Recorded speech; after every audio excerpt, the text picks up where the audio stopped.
Hey everyone! 2026 and 2027 are shaping up to be two of the most visually impressive years in gaming history. The jump to Unreal Engine 5 across so many studios is producing games that genuinely look like nothing we have seen before. Today, I want to show you 15 of those games, titles that are pushing realistic graphics to a completely new level. Some of these are massive AAA titles from studios you know well. Others are surprising newcomers that have come out of nowhere. All of them look incredible. Let's get into it. The Witcher 4 is the next major RPG from CD Projekt Red, the studio behind The Witcher 3 Wild Hunt and Cyberpunk 2077. Officially revealed at the Game Awards 2024, the game marks a major shift for the series. Geralt is no longer the protagonist.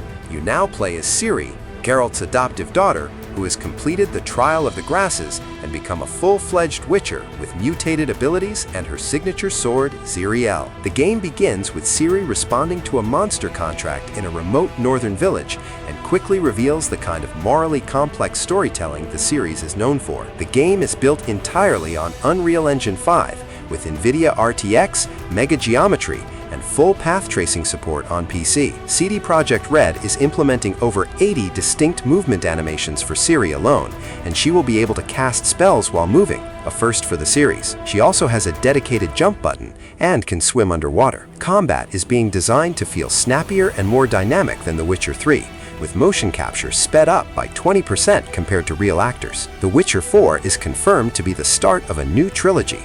CD Projekt Red has ruled out a 2026 release, making 2027 the earliest window. Based on everything shown so far, this is shaping up to be one of the most technically ambitious RPGs ever made. Tomb Raider: Legacy of Atlantis is a reimagining of the original 1996 Tomb Raider, developed by Crystal Dynamics and Flying Wild Hog, published by Amazon Game Studios. The game was announced at the Game Awards 2025 alongside Tomb Raider Catalyst. Lara Croft is voiced and performed by Alex Wilton Regan, and the game is described as playing like 1996, but feeling built for 2026. The story follows Lara hunting for the scattered pieces of the Scion, powerful artifact belonging to the lost civilization of Atlantis, across locations including the jungles of Peru, the ruins of Greece, the deserts of Egypt, and a mysterious Mediterranean island. The gameplay is a complete modernization of the original. The familiar locations, characters, creatures, puzzles, and hard segments from the 1996 game are all present, rebuilt from scratch using Unreal Engine 5. Traversal and combat use modern controls and design principles. The developers confirmed that no unnecessary embellishments or divergences from the original have been added. This is a faithful reimagining, not a reinvention. The Tomb Raider series celebrates its 30th anniversary in 2026, making Legacy of Atlantis the ideal celebration release. Crystal Dynamics is taking the original game seriously as a piece of history worth preserving. This is the Lara Croft comeback that fans have been waiting for since the reboot trilogy ended. Black Myth: Zone Qui is the second game in the Black Myth series, developed by GameScience, the same studio behind Black Myth: Wukong, which sold over 20 million copies and became one of the most successful action RPGs ever made. The game was announced at Gamescom Opening Night Live in August 2025, where Wukong told the story of the Monkey King. Zone Qui follows a completely different figure from Chinese mythology, a ghost-catching god who wanders between hell and earth, wielding a large sword and commanding an army of 80,000 demons. The character is shown in the reveal trailer as a large, bearded warrior riding a tiger. The game is a single-player action RPG, following the same business model as Wukong. No microtransactions, no live service. GameScience released a 6-minute in-engine cinematic for Chinese New Year 2026, showing their engine quality. The visuals are already beyond what Wukong achieved at launch. Director Fang Ji has said the studio wants to experiment more freely this time. New heroes, new gameplay systems, new visual style, and a completely fresh world based on Chinese folklore that is separate from Journey to the West. The game is still in early development, with no confirmed release date, but given GameScience's track record and the enormous global fan base built by Wukong, Black Myth: Zone Qui is one of the most anticipated games in the world right now. Zoopunk is a 3D action-adventure game from T-Games, the Chinese studio known for Fist, Forged and Shadow Torch, a critically acclaimed Metroidvania. Zoopunk is set in the same dieselpunk animal universe as Fist, but takes place decades earlier during the First Torch War the original conflict that shaped the city of Torch. The story begins when an unstable energy source called the Fire Seed triggers rapid technological progress, but also transforms mechanical debris into self-aware war machines. These machines establish an empire that turns against the animal population, forcing rival animal factions to unite against the threat. You command a team of anthropomorphic animal heroes, each with their own personality, fighting style, and abilities. Rayton is a veteran rabbit swordsman, Brayton is a rhino, and Trixie is a chipmunk, among others. The combat system is called Dual Frontline Battle, which requires managing multiple heroes and switching between them strategically. The game is published by Tencent and features fast-paced third-person action with weapon-based combat, dodge mechanics, parrying, and boss fights against massive mechanical war machines. T-Games built Fist with a tiny team and earned serious critical respect. Zoopunk is their most ambitious project yet, with a bigger world, more characters, and higher production values. For fans of stylish action games with a strong visual identity, this is one to watch. Project Windless is an open-world action RPG developed by Krafton Montreal Studios, announced at PlayStation State of Play in February 2026. The game is set in the universe of The Bird That Drinks Tears, a beloved Korean fantasy novel series by Lee Young-do that is widely considered one of the greatest fantasy works ever written in Korean. The game serves as a prequel to the novel, set in a world populated by 4 distinct races. You play as a Raycon, a humanoid warrior bird of enormous size, known for their immense physical strength and combat prowess. The protagonist is a giant roosterman warrior, and the reaction to the reveal trailer was immediate and intense. People were shocked, then immediately intrigued. The gameplay is a hack-and-slash action RPG with combat elements similar to Dynasty Warriors, but against singular massive boss enemies reminiscent of Dark Souls. You fight through hordes of enemies using weapon-based combat with dodges, parries, backsteps, and powerful combination attacks. The open world allows you to explore this richly built mythological landscape and engage with the deep lore of The Bird That Drinks Tears. Krafton Montreal is a serious studio with real ambition behind this project. The source material is exceptional, and the fact that this is a PS5 exclusive, at least at launch, means it will receive full Sony support and marketing. Project Windless is one of the most unexpected and exciting reveals of 2026. Control Resonant is the next game in Remedy Entertainment's Control universe,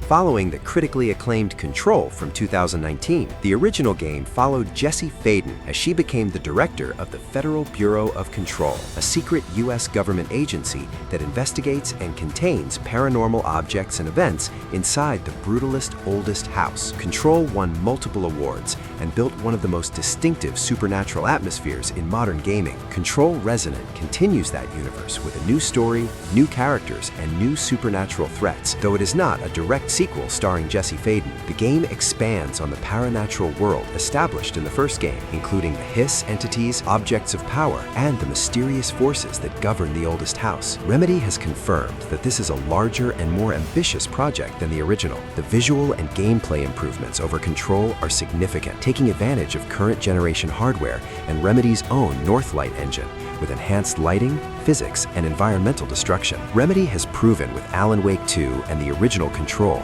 that they are one of the most creatively distinctive studios in the industry. Control Resonant is the game their most dedicated fans have been waiting for, and early information suggests it is delivering something genuinely different from anything else in 2026. Onimusha: Way of the Sword is the revival of Capcom's beloved Onimusha series, which ran from 2001 to 2006 and sold over 8 million copies. The series followed samurai warriors fighting demonic forces in feudal Japan, and Way of the Sword brings it back after nearly 2 decades of absence. Set in the Sengoku era, you play as a new protagonist, a skilled samurai detective investigating a series of supernatural murders in Kyoto. The story blends historical Japanese setting with demonic possession, political intrigue, and dark mystery. The gameplay returns to the series' roots in action combat, but rebuilt entirely for modern hardware. The soul absorption mechanic that defined the originals, absorbing the souls of defeated demons to power up your weapons and abilities,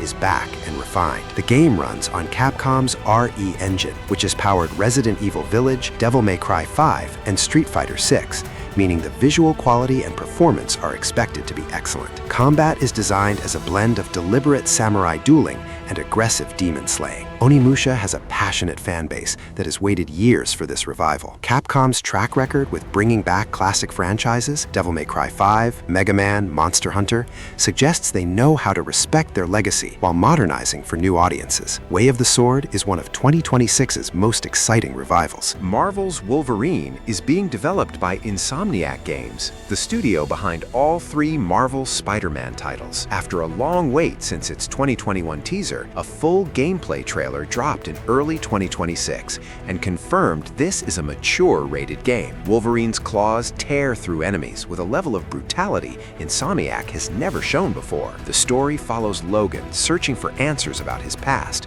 with Mystique and Omega Red confirmed to appear. The wider X-Men world appears to exist around Logan, hinting at a larger franchise potential beyond this single game. Combat is built around Wolverine's specific powers. His regeneration factor allows you to absorb serious damage and fight through it, which fundamentally changes how you engage compared to any Spider-Man game. Claws are used for brutal up-close melee, with environmental kills, rage mechanics, and the kind of raw physicality the character has always promised, but games have never fully delivered. Insomniac has improved their systems with every release, and Wolverine suits their design strengths perfectly. This is PlayStation's biggest exclusive of 2026. 3 exceptional Spider-Man games in a row from the same studio, and now they are taking on the most iconic X-Man with a mature rating and no compromises. The September 15th release date is confirmed. This is one of the most anticipated games in years. 007 First Light is the new James Bond game developed by IO Interactive, the studio behind the Hitman World of Assassination trilogy. This is Bond's first major gaming debut in years, and IO Interactive is the perfect studio for it. Their expertise in designing stealth, disguise, and creative elimination in the Hitman series translates directly to the world of espionage. The game tells the origin story of Bond, following a young and reckless MI6 recruit as he earns his license to kill. The story takes place before Bond becomes the polished spy we know, and the game explores how he develops from a capable but impulsive operative into the world's most famous secret agent. The gameplay blends IO Interactive's signature systems, social stealth, environmental awareness, disguises, and creative problem solving, with more direct action that reflects Bond's early, less refined style. You approach missions with multiple paths available, choosing between full stealth, social infiltration, and aggressive combat depending on the situation. The game features a range of exotic locations, a cast of original Bond characters, and set-piece moments designed around the spectacle of classic Bond films. IO Interactive has the creative credibility to make the definitive Bond game. Their Hitman experience gives them a massive head start, and the origin story angle allows them to build Bond from the ground up without the constraints of existing film canon. May 2026 cannot come soon enough. The John Wick game is officially in development at Saber Interactive, the studio behind Warhammer 40,000 Space Marine 2 and World War Z. It was revealed at PlayStation's State of Play in February 2026, with no official title yet confirmed. The game is being designed around John's fighting style from the films, moving through rooms, combining hand-to-hand combat with close-range gunplay, using the environment as a weapon, and maintaining constant forward momentum. Every room is treated as a combat puzzle that you solve, using your surroundings and the full range of John's abilities. The gameplay is being built to capture the specific rhythm of John Wick's movie combat, the way he moves through a crowd, transitions between weapons, uses improvised objects, and keeps attacking without pause. Saber Interactive has a strong record with action games and understands the technical demands of making fluid, satisfying melee gun hybrid combat. The game is coming to PS5, Xbox Series XS, and PC, though no specific release date within 2026 has been confirmed. Saber Interactive has the credentials to do this right. The John Wick films are among the most influential action movies in years, and the choreography and world building behind them are directly translatable to game design. If this game captures even half the feel of the films, it will be one of the best action games of 2026. Wuchi the Wayfarer is a single-player fantasy action-adventure game developed by Lore Vault Studio and published by Nexon Games. The game is set in a fantastical version of Korea's Joseon era, inspired by the tale of John Wuchi, a classic Korean novel. You play as John Wuchi, a mischievous Taoist mage called a dosa who uses his supernatural powers to fight injustice and outwit the corrupt. The world is populated by figures from Korean folklore, including dokkaebi and gumiho, and the visual style blends historical Korean attire with fantasy elements, using 3D scanning and metahuman technology. The game is built on Unreal Engine 5, and promises fast-paced action combat against traditional Korean monsters with a deep narrative anchored in cultural authenticity. Lorvault has collaborated with experts in Korean literature and traditional music throughout development to ensure accuracy. The soundtrack is composed by Jung Jae-il, the award-winning musician behind the scores of Parasite and Squid Game, which shows the level of talent being brought to this project. Nexon has been aggressively expanding into premium single-player gaming, following the first Descendant and the first Berserker Kazan. Wuchi the Wayfarer is their most ambitious single-player project yet, a Korean answer to Black Myth Wukong, and one of the most visually striking games currently in development. The God Slayer is an open-world action RPG developed by Pathia Games, the studio behind My Time at Portia and My Time at Sandrock, and supported by Sony's China Hero project. The game is set in the capital city of the Zhou Kingdom, an Eastern-style steampunk metropolis undergoing a technological revolution, complete with airships, monorails, steamboats, and steam vehicles. Gods, known as Celestials, created this world and ruled over it until humanity learned to harness Qi, a powerful energy force for their own elemental abilities. Angered, the Celestials conquered the kingdom in a single night. You play as Cheng, an Elemancer who lost his family and must lead a resistance to dethrone the gods. The combat system is built around 5 elements: fire, water, earth, metal, and wood, and your ability to manipulate the environment in real time. One demonstrated moment showed the player pulling down a water tower to wash enemies into the street, then freezing them. Every encounter uses terrain and elemental reactions as core strategy tools. The game is planned as a 40-hour adventure, with free-form missions and faction choices. The development team openly cites Jackie Chan and Jet Li films as combat inspiration, alongside the environmental interaction of Assassin's Creed. The God Slayer is one of the most ambitious Chinese-developed games currently in production,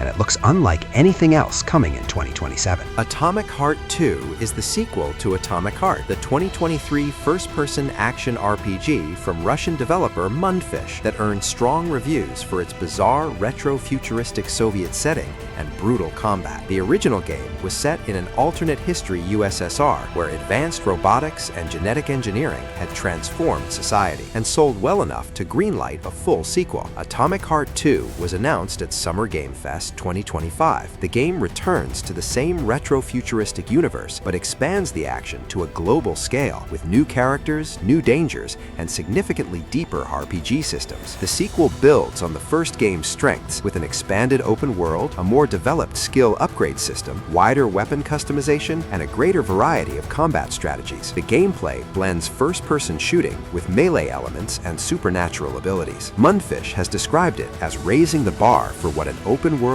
action RPG can do. It is powered by Unreal Engine 5, and the visual quality and early footage is significantly ahead of the original game. Mundfish CEO Robert Bagratuni confirmed the game is still a few years from release following its announcement, so a 2027 window is more realistic than 2026. If the studio can deliver on the ambition of the original and fix its pacing issues, Atomic Heart 2 could be one of the most talked about games of the year it launches. Divinity is an upcoming action RPG that continues the legacy of Larian Studios' beloved Divinity Original Sin series, which culminated in Divinity Original Sin 2, widely regarded as one of the best RPGs ever made. The Divinity series is known for its deep, turn-based tactical combat, enormous freedom of choice, reactive world design, and rich lore built across multiple games. The series directly inspired the development of Baldur's Gate Frey, which Larian made before returning their focus to the Divinity universe. The game promises to build on the foundation of Original Sin 2, while incorporating lessons learned from Baldur's Gate 3's massive success. Expect deep character building, highly reactive environments where everything can be combined and interacted with, and a story full of genuine moral weight and consequence. The Divinity universe has its own rich mythology, separate from Baldur's Gate, the source magic system, the void, and the conflict between gods and mortals. And this new entry appears set to explore that universe in new directions. Larian Studios is one of the most respected RPG developers in the world right now. After the critical and commercial success of Baldur's Gate 3, anything they release next carries enormous expectations. Divinity is the game that started it all for them, and returning to it with their current capabilities is one of the most exciting prospects in RPG gaming. Tomb Raider Catalyst is the new mainline Tomb Raider game from Crystal Dynamics, published by Amazon Game Studios, announced alongside Legacy of Atlantis at the Game Awards 2025. While Legacy of Atlantis reimagines the 1996 original, Catalyst is an entirely new story set in northern India years after the events of Tomb Raider Underworld. A mythical cataclysm has exposed ancient ruins and awakened the forces guarding them. Lara, now internationally famous with years of experience behind her, must investigate the site while competing against rival treasure hunters and determining who to trust. Alex Wilton Regan returns as Lara's voice. The game is built on Unreal Engine 5 and represents Crystal Dynamics' most technically ambitious entry in the franchise. The environments are the largest and most detailed ever created in a Tomb Raider game. The story is designed to be accessible to newcomers while rewarding longtime fans. Crystal Dynamics head Scott Amos described the goal as creating a Lara Croft adventure that anyone can jump into, regardless of series history. Catalyst is positioned as the start of a new chapter for the franchise, set after the reboot trilogy timeline and incorporating the unified timeline introduced in the Netflix Tomb Raider series. With Legacy of Atlantis coming in 2026 as an appetizer, Catalyst arriving in 2027 gives fans two major Lara Croft experiences in consecutive years. That is all 15 games. What makes this list special is the sheer range of studios and cultures represented here. Japan, China, Korea, Russia, Sweden, France, the United States, Canada. The gaming industry is genuinely global right now, and the results are showing in the visual quality and creative ambition across every single one of these titles. Drop a comment below telling me which game impressed you the most visually. If this video was useful, hit the like button and subscribe. New gaming videos every week.